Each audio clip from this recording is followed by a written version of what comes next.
우리에게 믿음을 더하여 주십시오. 너희에게 겨자씨 한 알만한 믿음이라도 있으면 이 뽕나무더러 뽑혀서 바다에 심기어라 하면 그대로 될 것이다. 제자들은 예수님께 믿음을 더해 주십시오, 그렇게 요청합니다. 근데 예수님은 겨자씨 한 알만한 믿음이라도 있으면 이 뽕나무더러 뽑혀서 바다에 심기어라 하면 그대로 될 것이다, 이렇게 대답하셨습니다.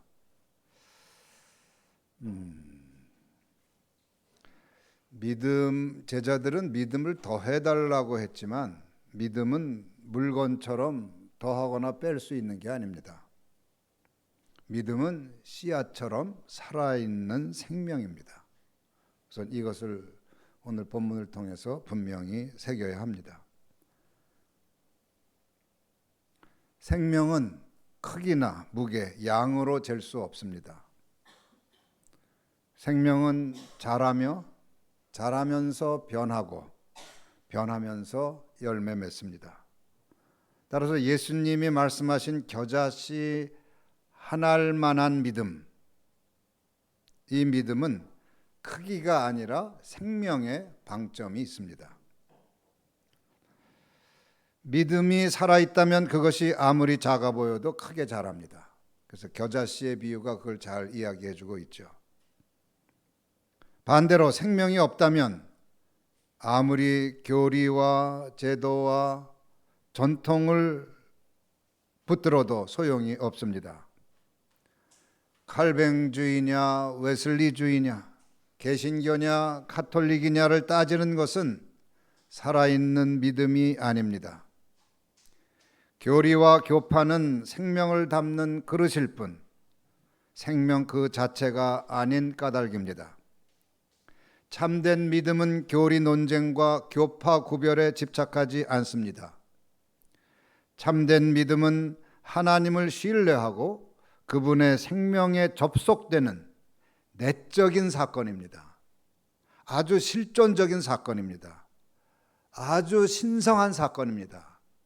아주 레디컬한 급진적인 사건입니다. 사건이에요, 사건. 사건은 우리가 소유할 수가 없죠. 사건은 우리가 참여하든지 경험하든지 겪든지 하는 것이죠. 예수님께서 가르쳐 주신 살아있는 믿음은 크게 두 국면으로 나뉩니다. 저는 오늘 아주 이 짧은 말씀에서 이 뽕나무더러 뽑혀서 바다에 심기어라 하면 그대로 될 것이다. 저는 여기에서 믿음의 두 국면을 봅니다. 하나는 뽑히는 국면이 있고 다른 하나는 심기우는 국면이 있습니다. 이 두 차원, 그거 잠깐 소개합니다. 첫째, 믿음은 뽑는 믿음이어야 한다. 구습과 악습, 중독에 젖은 삶의 패턴을 청산하고 몸에 밴 세속의 통념과 가치관을 낱낱이 해체하는 것입니다. 그게 뽑는 차원이에요. 믿음의 뽑는 차원.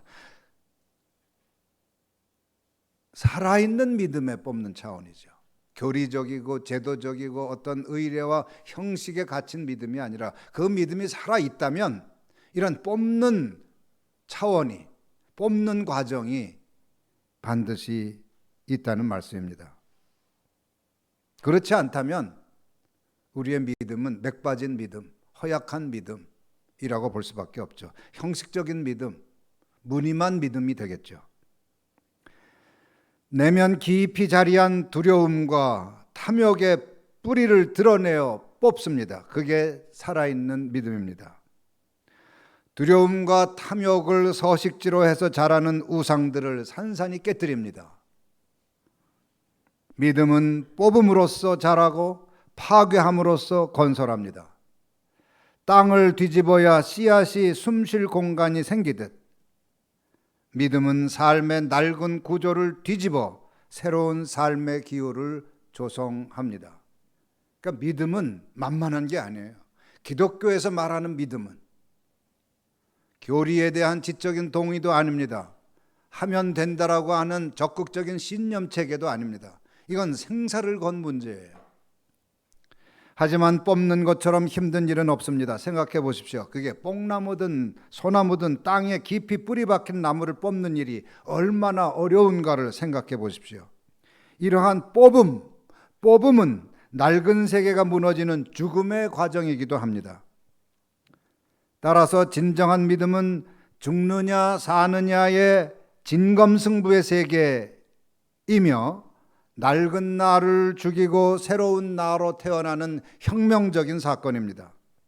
믿음은 우아하게 종교적 교양을 쌓는 일이 아닙니다. 윤리적 예의를 차리고 도덕적 형식을 배우는 일이 아닙니다. 믿음은 목숨을 건 결단이며 하나님을 향한 전적인 신뢰 속에서 하나님께 모든 것 내어 맡기면서 옛 체제를, 옛 시스템을 붕괴시키는 과감한 삶의 투쟁입니다. 이게 믿음의, 살아있는 믿음의 뽑는 차원, 뽑아내는 국면.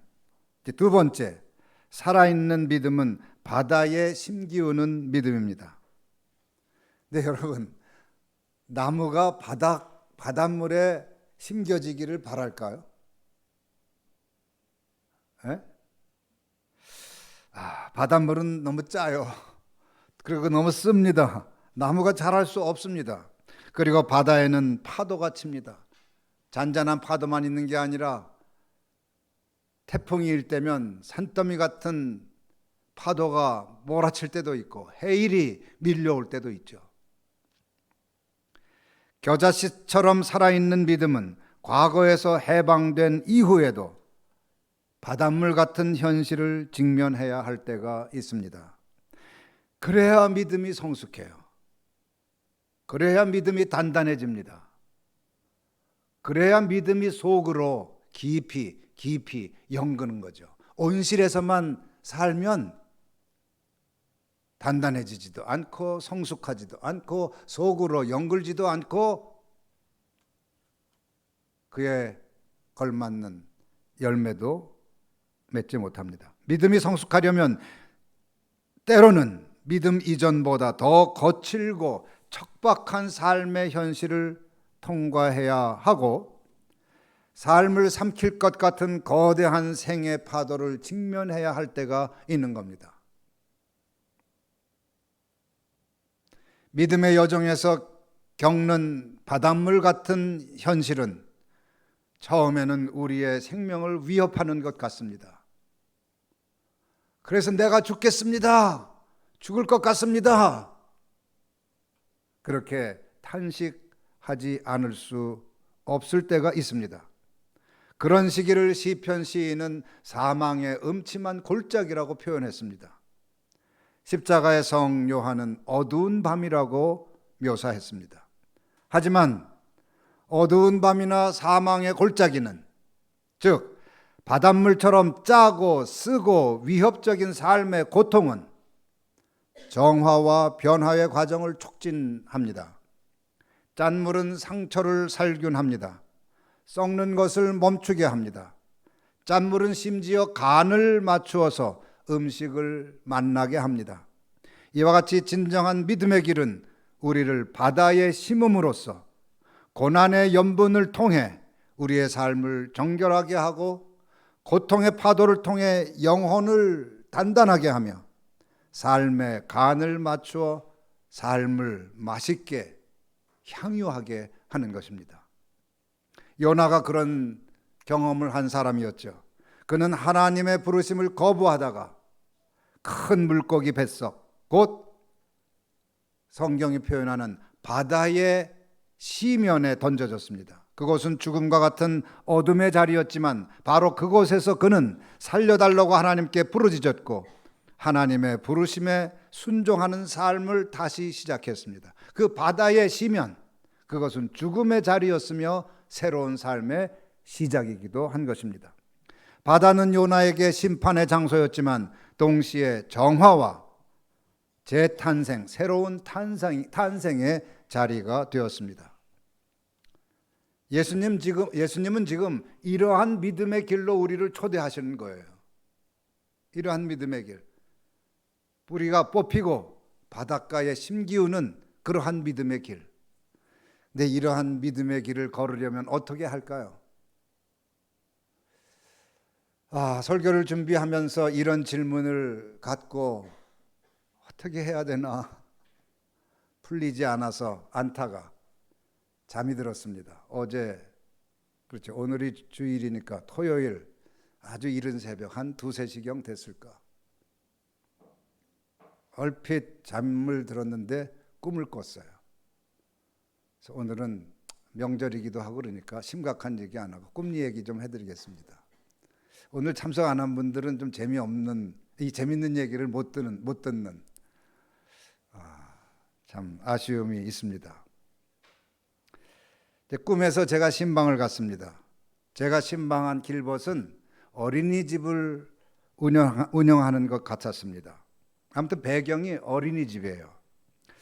근데 그 어린이집이라고 알고 들어간 처음 장소, 처음 공간은 탁자들이 여러 놓여 있었고 카페 같은 분위기가 났습니다. 한번 그림을 좀 보여주세요. 거기에서 잠시 담소를 나눴습니다. 그런데 아침인데도 손님들이 많아서 대화하기가 어려울 정도로 시끄러웠습니다. 바깥에서 왁자지껄하는 소리가 들려왔는데 카페에 오려고 하는 사람들이었습니다. 그러니까 어린이집이 시작되기 전에 카페로 운영되고 있었고 아주 그 카페가 아주 잘 되는 거예요. 이 그림 제가 그린 건 아니고 AI한테 주문을 했는데 제가 의도한 것만큼 제대로는 아니지만 그래도 그냥 분위기는 제가 이게 지시를 잘못해서 그런지 아무튼 꿈에서 꾼 것만큼 그렇게 디테일하게 그려지지는 못했는데 아무튼 대충 이런 분위기예요. 그러니까 여기는 이제 그 시끌벅적하고 그래서 신방할 상황이 안 되는 거예요. 기도도 할 수 없고. 그래서 방을 옮겼습니다. 그러니까 옮겨간 방은 근데 아주 조용했습니다. 거기는 어린이집 소품들이 여기저기 많았고, 그런데 오른쪽 벽에 창문이 있었는데 그 아래에서 한 아기가 자고 있었습니다. 지금 보이세요? 저기 아기가 저렇게 그 창문 쪽으로 머리를 하고 그렇게 자고 있었습니다. 그래서 제가 어머 여기 아기가 자고 있네 하면서 조심스럽게 다가갔는데 놀랍게도 아기는 잠을 자고 있는 게 아니라 눈을 뜨고 있는 거예요. 눈을 껌뻑껌뻑 하면서 얘가 자다가 깨면 애기들 막 울잖아요.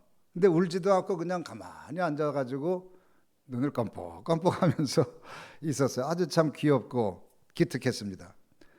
그래서 저는 아기가 자다 깼는데 울지도 않네 기특해 하면서 한마디 더 덧붙였습니다. 아기가 명상을 하고 있나 봐. 보는 애 뭐만 보이죠? 네. 아기는 참 복스럽게 생겼습니다. 근데 그 아이가 꼭 누굴 닮았냐 하면 요즘 제 수업을 듣는 그 신학생이 하나 있는데 그 신학생의 아들 같았습니다.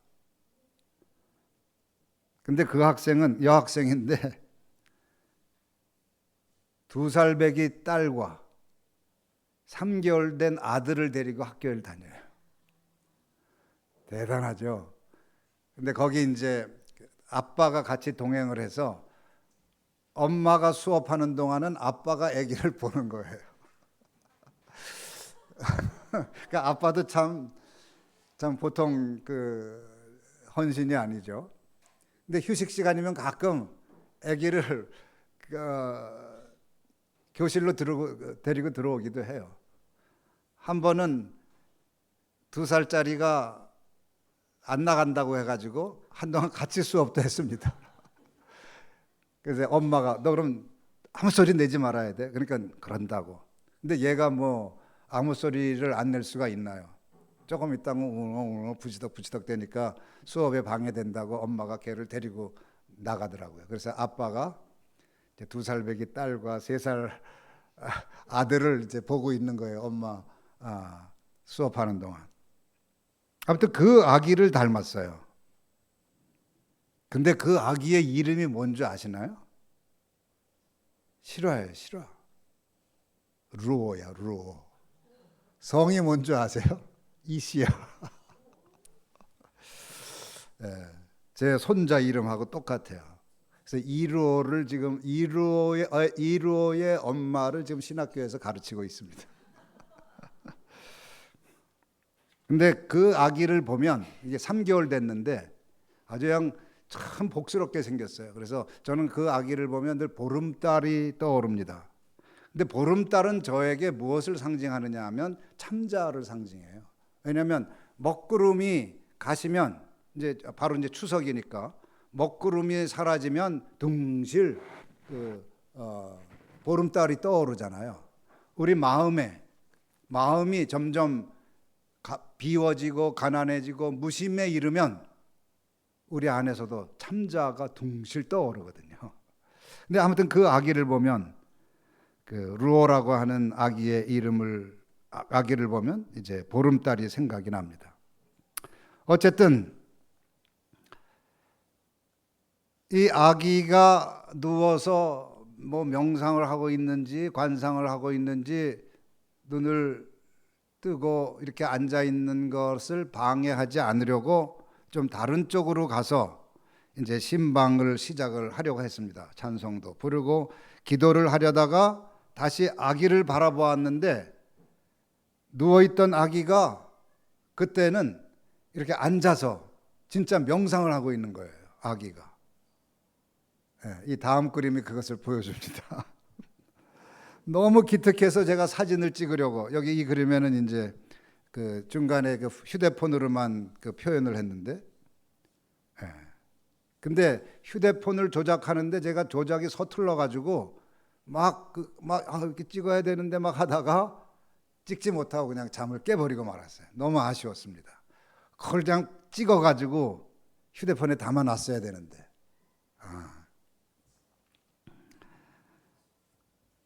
이게 꿈의 전부입니다. 과연 그 예수님의 말씀하신 그 믿음의 여정과 그 아까 뽑음과 심음이라고 하는 믿음의 두 차원과 또 이 그 꿈은 도대체 무슨 관련이 있을까? 그러다가 묘한 연관성을 발견했습니다. 우선 이 꿈에서는 두 공간이 나오고 있습니다. 첫 번째 공간은 카페처럼 소란스럽고 사람들로 가득 차 있습니다. 근데 어린이집인데 어린이집 같지는 않은 거죠. 저는 오늘날의 교회가 그런 것 같다고 생각했습니다. 프로그램과 이벤트, 활동과 수많은 말이 오고 가지만 하나님과의 깊은 영적인 사귐은 사라진 교회. 그래서 하나님 경험이 빈곤한 교회. 신앙은 피상적인 교제와 감정의 자극으로 기울고 믿음은 소음 속에서 침묵과 경청을 잃어버렸습니다. 무엇보다 꿈은 어린이집이 카페로 활용되고 있음을 보여줍니다. 아이를 키워야 할 공간이 사교회장으로 바뀌어 버린 것입니다. 아기를 키워야 되는데 어린이집에서는 아기를 기르고 자라게 해야 되는데 그 본래의 그 본연의 목적은 망각하고 사교장으로 바뀌었단 말이죠. 이제 두 번째 공간은 고요한 방입니다. 그곳에서는 아기가 자고 있습니다. 아기가 아기 예수님처럼 깨어 있습니다. 이 방은 침묵의 영성을 상징합니다. 겉으로는 아무 일도 일어나지 않지만 실제로는 가장 깊고 신비한 일이 이곳에서 일어납니다.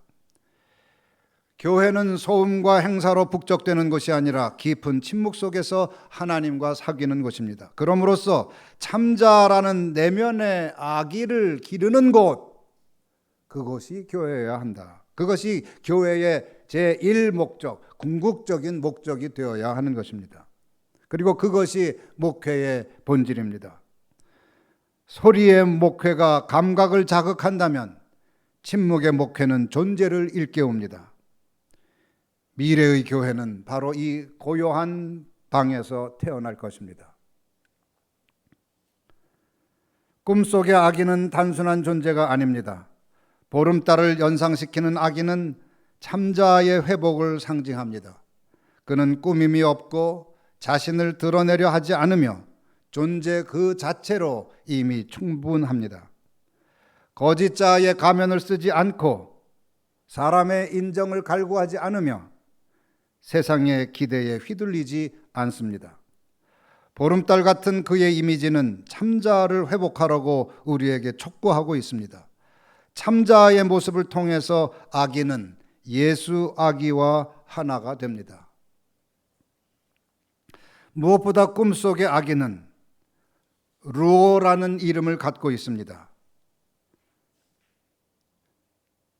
루오는 하나님의 뜻을 이룬다는 뜻도 있고, 그리고 프랑스의 화가 조르즈 루오라고 있죠. 그분의 예수상이 여러 대 있는데 그것이 유명합니다. 많이 이제 이런 그 예수상 보셨을 거예요.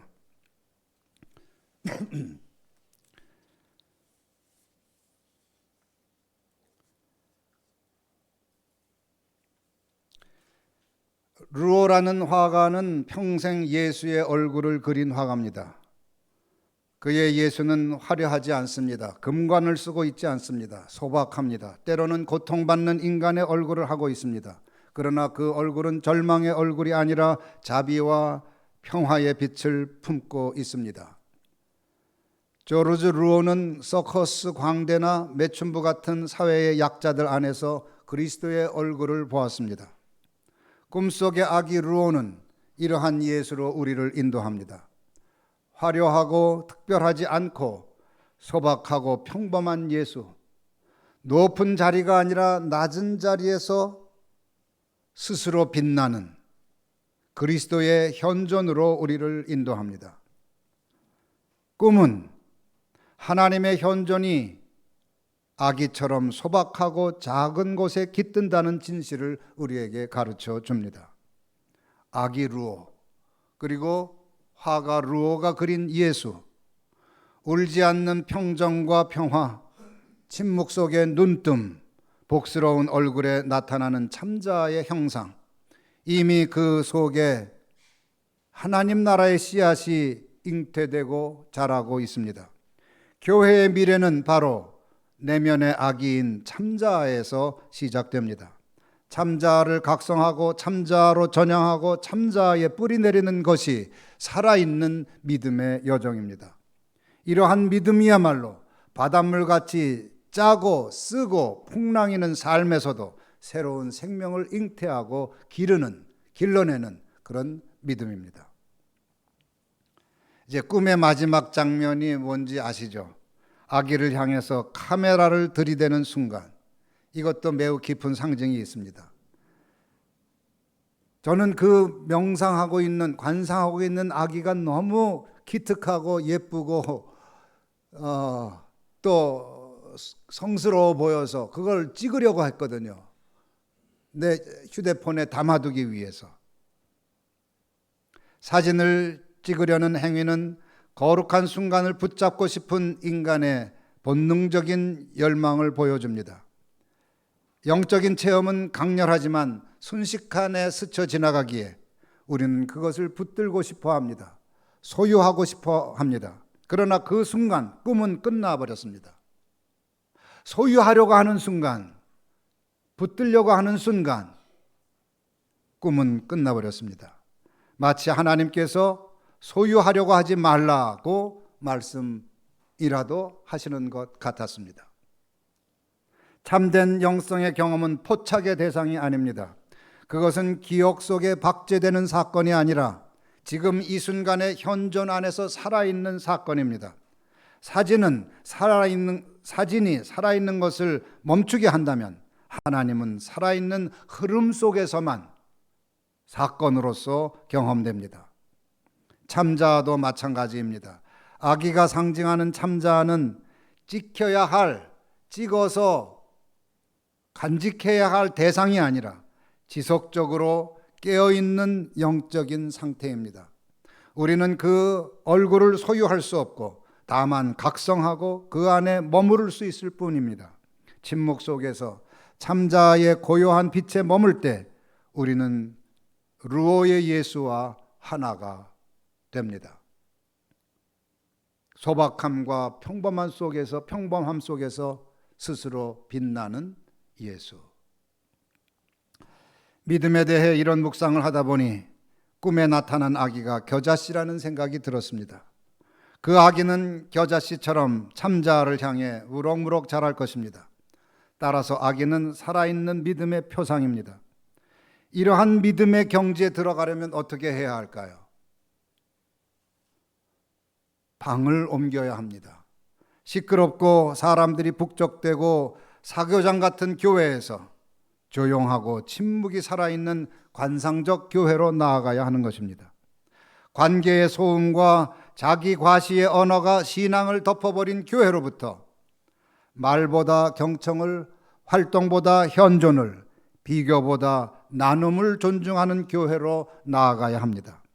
이러한 관상적 교회에서 조르주 루오가 그린 예수상처럼 참자를 길러야 하는 것입니다.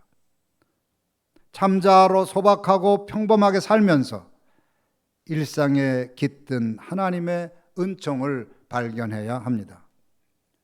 교회는 카페가 아닙니다. 참자라는 내면의 아이를 기르는 영혼의 어린이집입니다. 살아있는 믿음은 그런 곳에서 자랍니다. 짠물에서도 자랄 뿐 아니라 짠물조차 단물로 만들 것입니다. 모세가 던진 나무가 마라의 쓴물을 단물로 만들었듯이 말입니다. 할렐루야. 기도합시다.